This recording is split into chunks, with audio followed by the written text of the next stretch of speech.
Hello, hello! Welcome back to my YouTube channel, Dungon Ilocania.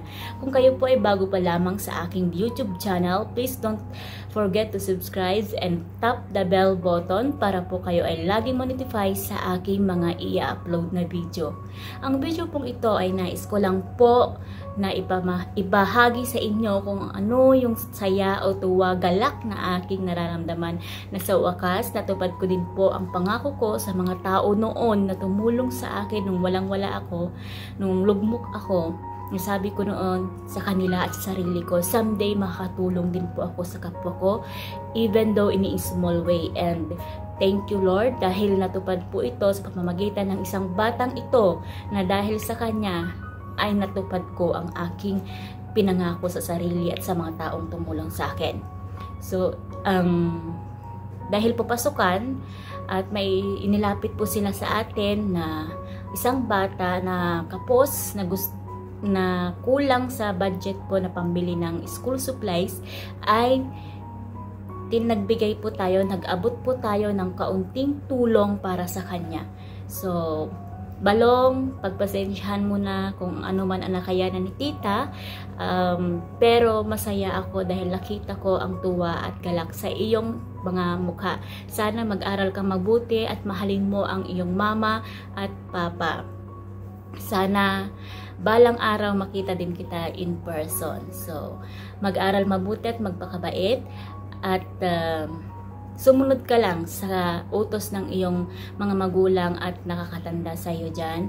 And mahalin mo ang iyong mga magulang, lalo na yung mama mo. Dahil alam ko, kilala ko siya at naging kaibigan ko din siya. So, sana magpapakabait ka.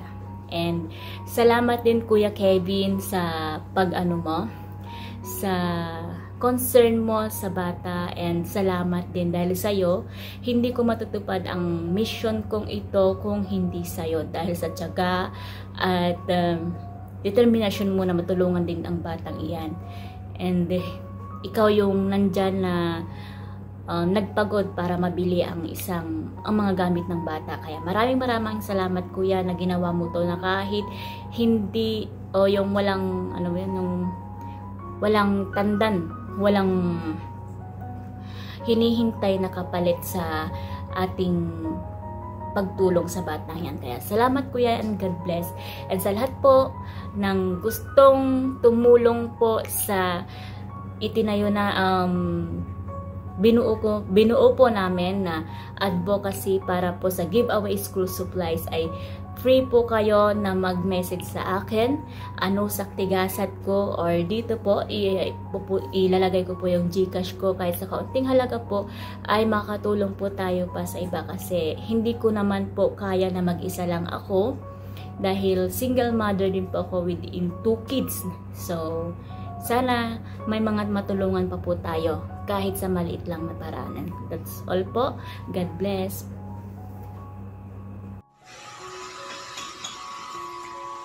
Ni Mama.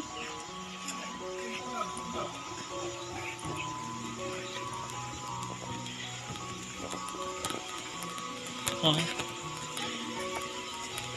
Ah? Okay. Ito ni tita mga aqua. Ano yung balay yung? Nang pieng! Nay!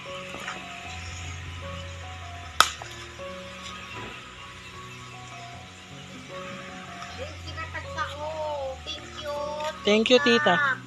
Thank you, tita. Ulit. Yeah. Maraming salamat, tita. Thank you mo kanak, tita. Maraming salamat, tita. Ayan. Unboxing kung anong laman nung bag na ibinigay ni Ate Rochelle. Yan, merong plastic cover para sa kanyang mga aklat at kanyang mga notebooks. Ayan.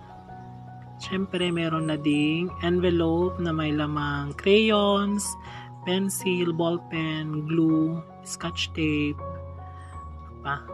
at colored paper. Meron na rin siyang baunan ng tubig para sa kanyang pag-aaral, para hindi siya mauhaw. kasi malayo dito sa amin. Ayan, kita mo sa bata yung excitement. Ayan. Syempre, yung bag, pumili na rin tayo ng bag na alam nating magtatagal. Kasi yung bata naglalakad lang papunta dito sa kanilang bahay hanggang sa school. Ayan, kaya pumili na tayo ng mas matibay-tibay. Ayan. Ito talaga yung mga batang kailangang tulungan or nararapat tulungan. Kasi nakikita natin na nag-aaral kahit mahirap yung buhay. Ayan.